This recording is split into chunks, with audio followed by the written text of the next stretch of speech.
Sergeant Dave Corpening. I'm one of the SEER specialists here on Nellis Air Force Base. I work out of the OSS. I am also part of Red Flag, so we kind of do both. September is Disaster Preparedness Month, so we're just going to talk to you about being prepared for disasters at home, out and about.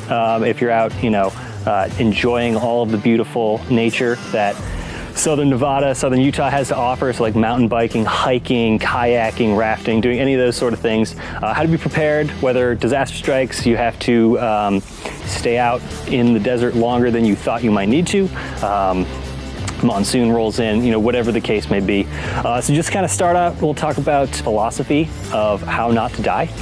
So in SEER, which is Survival, Evasion, Resistance, and Escape, we teach a whole myriad of things, but the survival portion that we teach, kind of applying it to that civilian aspect, not like I'm a shot down pilot, but I'm a mountain biker who crashed and now has to walk out of the bush. So we'll think about our 5 basic needs. So those 5 basic needs start off with medical, so that's physical, and mental health.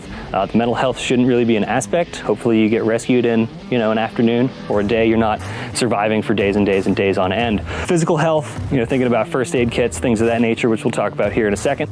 Moving on from there, we'll talk about personal protection, which is 4 subparts. So we've got clothing, equipment, fire, and shelter. And we'll talk about finding those things, making those things, and then utilizing the equipment that you have for maximum effect. Moving on from there, we have sustenance, so food and water. Water being priority, not only because it's the desert, because it will kill you far sooner than food will. Next is going to be navigation. We'll talk about knowing where you're at, staying found, and then how to find your location and move throughout the desert. And then the last one's going to be communication. So what we teach to aircrew is using radios, using your signals to get rescue to your location. Thinking the same thing, thinking cell phone, iridium devices, things of that nature that you may want to have if you're out and about or in the home.